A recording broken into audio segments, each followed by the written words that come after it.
warahmatullahi wabarakatuh. I'm Suraya Ibrahim and today I'll be introducing you guys to X-ray diffraction, or for short we call it XRD. So X-ray diffraction all started with Bragg's law, which was introduced by these two gentlemen over here, Sir William Henry Bragg and William Lawrence Bragg. So the Braggs actually got awarded the Nobel Prize in 1915 in physics for their contribution in discovering the crystal structures, starting with sodium chloride, zinc sulfide and diamond. So what is XRD actually? XRD is a technique used to examine all kinds of metals ranging from fluids to powders and even crystal. So it is necessary for material characterization and quality control. Without XRD, both these tests cannot be done. So to undergo this technique, you have to have the machine which is called XRD diffractometer, and this is the structure of an XRD diffractometer. So you can see all the components over here: the X-ray tube, the shutter light, the two slates, the monochromator, the detector, and at the center over there you can see the place where the sample is going to be placed at. XRD actually has more functions rather than to just examine the metals. It has four main functions. The first one is that it can measure the spacing between layers or rows of atoms. The second function is it can determine the orientation of a single crystal or even grain. It can also be used to find the crystal structure of an unknown material, and finally it can be used to measure the size, the shape and the internal stress of small crystalline regions. Next, we'll move on to diffraction phenomenon. In diffraction phenomenon, it involves two types of interference, which, as we all know, is called constructive interference and destructive interference. In constructive interference, it involves two synchronized light waves to combine together and form a high intensity of light, or we call it brightness.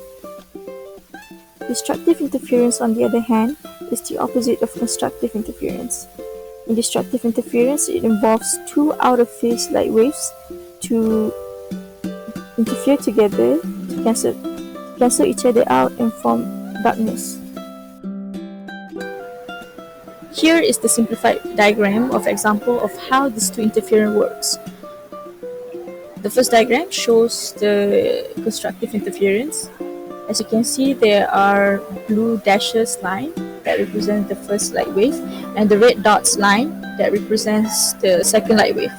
When both these waves combines, it will form the black line, which is high intensity resulting in brightness. The second diagram right here shows the destructive interference, which involves the blue dashes, which is the first light wave, and the red dots, which is the second light wave, interfering together and cancel out to form the straight black line to produce darkness. That is all for the introduction of XRD and diffraction phenomenon. We'll move on to the next subtopic that will be further explained by my friend Humaydi.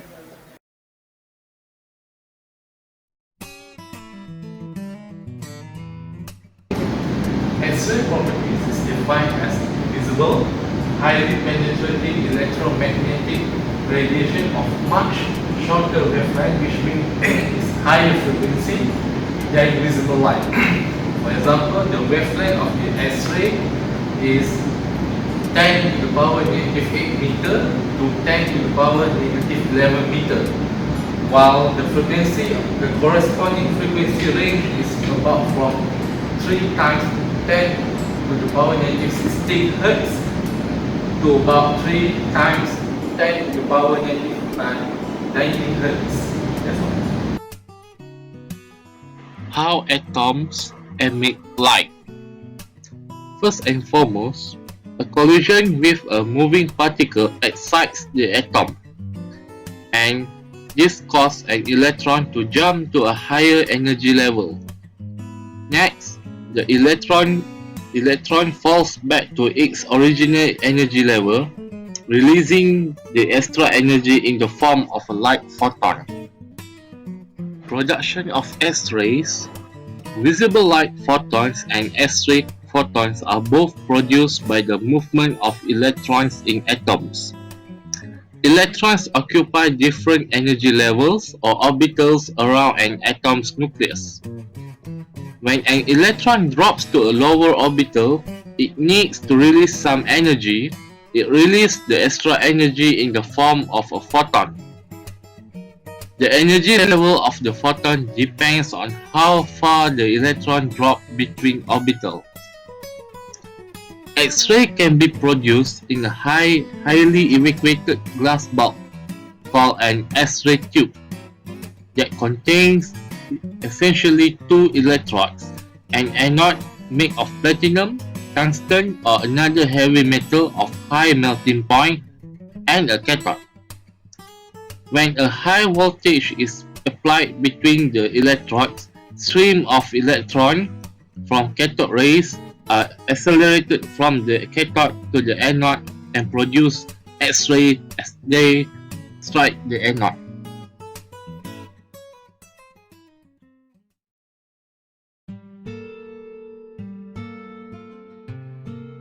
Asalamualaikum, I am Nisa and I will be presenting about X-ray diffraction and Bragg's law. So X-ray diffraction is a technique used to study the structure of molecules. This method has revealed the structure and function of many biological molecules such as drugs, vitamins, proteins, and nucleic acids such as DNA. So before I talk about X-ray diffraction, let me talk about the single and double slit experiment. So in single and double slit experiment, visible light was used to produce diffraction pattern on a screen. So this was only possible because the width of the slit was in order with the wavelength of the visible light, which is 10 to the power of -6 meter. So as you can see from the figure shown, the visible light was able to pass through the double slit only because the visible light wavelength was in order with the slit. So this in return can produce a diffraction pattern. But in contrast with double slit experiment, we have the X-ray diffraction. The difficulty in producing a diffraction pattern using X-ray lies in the fact that the X-ray line is very small. It has a very small wavelength, which is 10 to the power of -10 meter, which are smaller than the size of the slit. So as you can see from the figure shown, the X-ray passes through the slit, which is much larger and is not in order with the wavelength of the X-ray. So a diffraction pattern is not observable. Max von Laue is a German physicist that won a Nobel Prize in physics in 1914. In 1912, he suggested that a crystal lattice composed of atoms might have a spacing small enough to produce a diffraction using X-ray. As you can see from the picture shown, the crystal lattice has an arrangement of atoms as shown by the gray dots. The separation between atoms are in order with the wavelength of X-ray, so thus it can produce a diffraction pattern. The two incident X-rays parallel to one another make an angle theta with respect to the plane of atoms. Moving on to Bragg's law. Bragg's law was introduced by Sir William Henry Bragg and his son Sir William Lawrence Bragg. The law states that when the X-ray is incident onto a crystal surface, its angle of incidence theta will reflect back with the same angle of scattering theta, and when the path difference d is equal to a whole number n of wavelength, a constructive interference will occur. Consider a single crystal with aligned planes of lattice points separated by a distance of d. Monochromatic X-rays A, B, and C are incident upon the crystal at an angle theta. They reflect off atoms X, Y, or Z. The path difference between the ray reflected at atom X and the ray reflected at atom Y can be seen to be 2yx. From the law of sines, we can express this distance yx in terms of the lattice distance and the X-ray incident angle. If the path difference is equal to an integer multiple of the wavelength, then X-rays A and B and by extension C will arrive at atom X in the same phase. In other words, given the following conditions, then the scattered radiation will undergo constructive interference, thus the crystal will appear to have reflected the X radiation. If, however, this condition is not satisfied, then destructive interference will occur. So as you can see that Bragg's law is n lambda equals to 2d sine theta, where lambda is the wavelength of the X-ray, d is the spacing of the crystal layers, theta is the incident angle, the angle between incident ray and the scatter plane, and n is an integer. The principle of Bragg's law is applied in the construction of instruments such as Bragg's spectrometer, which is often used to study the structure of crystals and molecules.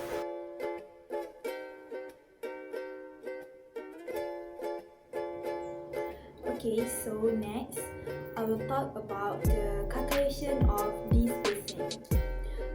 First, the scattering of X-rays from the lattice point A and B. In XRD, and order diffraction from HKL is considered as first order reflection from NH and K and L. Okay, for example, we have this from the table. Okay, we use the Bragg's law.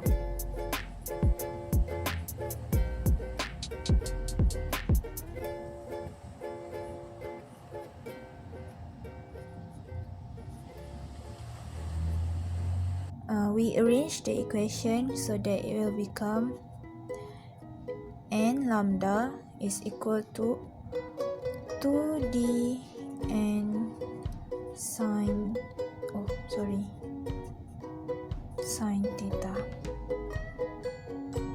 No, it will be n lambda equal to 2d sine theta. Okay, this is it. Okay, so from the information we have above, we use the D HKL equal to A over square root H square plus K square plus L square. Okay, so for D110, we will have A over square root 8. And as for D220, we will have A over square root 2. Okay, so D220 over D110 is equal to 1 over 2. Okay, from this question, this answer, okay, the less value of spacing, the larger angle of diffraction. So here it is, the scattering of X-rays from adjacent lattice point of A and B. Okay, so there will be constructive interference. Okay, constructive interference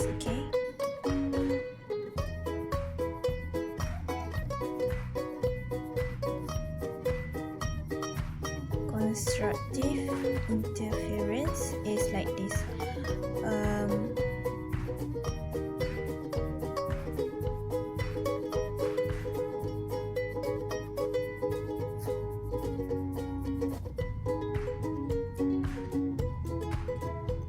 So it will become like this.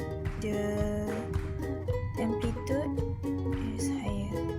Okay, there will be this constructive interference of the wave scattered from the two successive lattice points A and B in the plane if the distance between AC and DB are equal.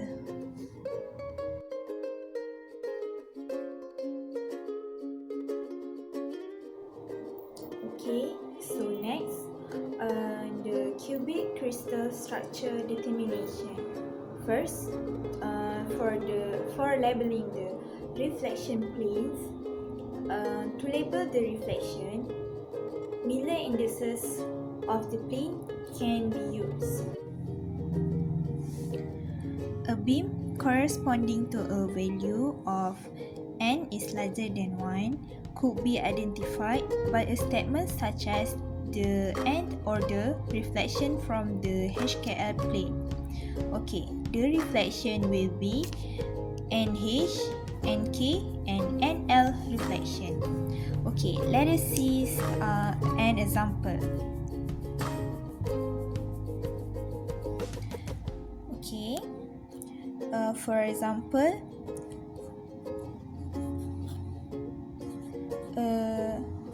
third order reflection from 111 D. Okay, the 111 is the HKL plane. So the reflection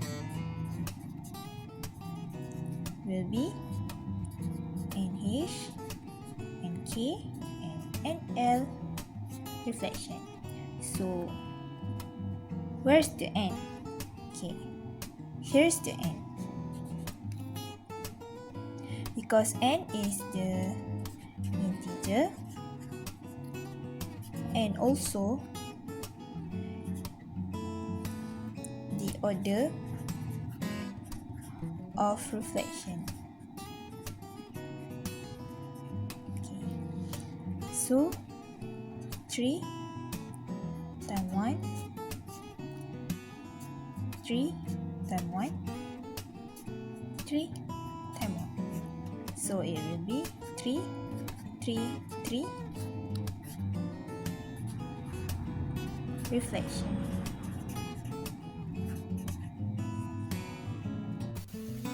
And that is all from us for the subtopic X-ray diffraction. Hope you guys learned something from it. And as what Wabi Syed always say, asalamualaikum, tajahau in Thanks for watching.